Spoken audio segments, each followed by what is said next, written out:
Some shadows are just shadows. Others hold secrets that were never meant to be found. Welcome to Shadow Pit Mysteries, where every silence hides a warning and every clue takes you closer to the darkness. The stories you'll hear aren't just tales. They're invitations to step into the unknown. The truth is waiting, but the shadows, they're waiting too. Let's begin.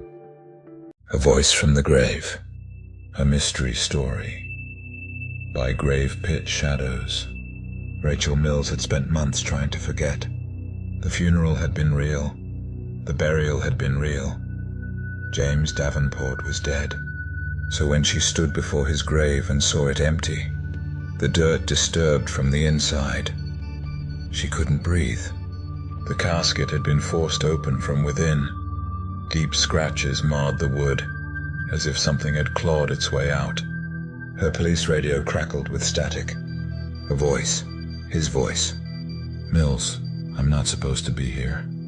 Her blood turned to ice. Davenport was back. Mills followed the voice to a derelict warehouse on the edge of town. Inside, the air was damp, the smell of rust and decay thick in her nose. And there, standing in the dim glow of a flickering light, James Davenport. He was breathing, he was alive, but he was wrong.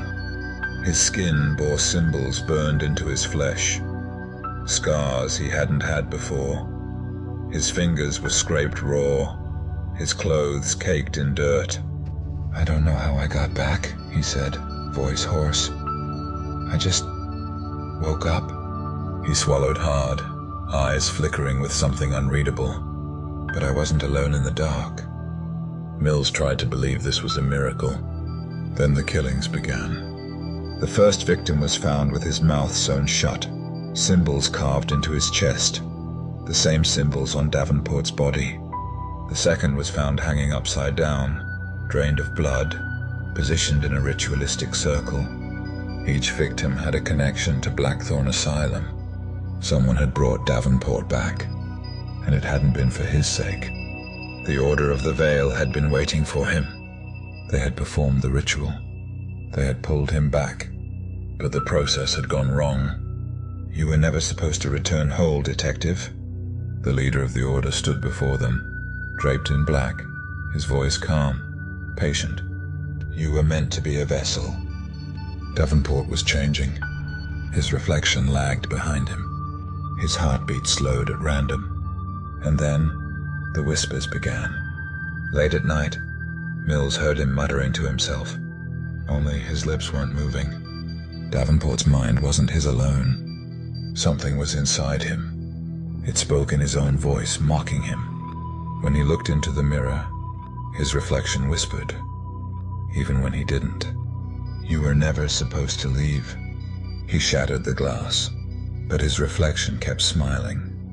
The Order of the Veil didn't want to kill Davenport. They wanted him to surrender. "You are our bridge," they whispered. "Let it take you."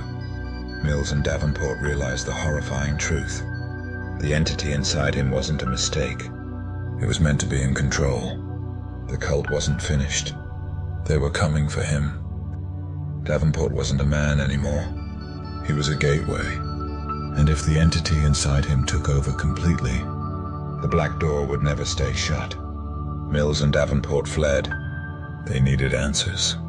So they sought out the only person who might know, a survivor of the first Black Door experiment, a woman who had seen what waited beyond. Eleanor Grace was blind. Her eyes had been burned out decades ago. She had survived the first ritual, and she had one warning. "You are not alone in your body, Detective. It wants to become you." There was only one way to free him. He had to go back, to the hollow church, where the first black door had been sealed, where the final ritual could take place. The Order of the Veil was already waiting, because if Davenport entered the door one last time, they would make sure he didn't come back alone. Inside the hollow church, they found the altar of the first sacrifice, and beyond it, a massive black slab of stone, the first black door. It was cracked, Something had been trying to get through. Davenport collapsed. The entity inside him fought to stay. His body contorted, twisting, its voice blending with his. "You think you can push me out?" It laughed. "I will wear your skin forever." Mills performed the final ritual. Davenport screamed as his body and soul separated. In the reflection of the altar's blood pool, his other self stood, warped, monstrous, grinning. The entity lunged at him, and Davenport fought back. Davenport had to make a choice: to stay and fight for his body, or to let the entity take him. For one terrifying moment he almost lost. But then, he pushed back. With every ounce of his will, he ripped the entity from himself. The entity screamed. It was dragged back into the black door, and then it was gone. The cult was destroyed. The black door was sealed forever, and Davenport was finally free. For the first time since his death, his reflection was just a reflection. Mills and Davenport left the hollow church behind. There were no more whispers, no more symbols on his skin, no more voice in his head. He was fully, completely human. For the first time since his death, one night Davenport stood before a mirror. He met his own gaze. There was no delay, no hesitation. And then he smiled. For the first time in a long, long time, it was truly him. The end. Davenport is truly free. The entity is gone forever. The black door will never open again. Another story has ended, but the darkness still calls. Did you uncover the truth? Or did it uncover you? Shadow Pit Mysteries will return with more tales to keep you questioning and more shadows to keep you looking over your shoulder. Don't forget to like, comment, and subscribe so you never miss the next chapter.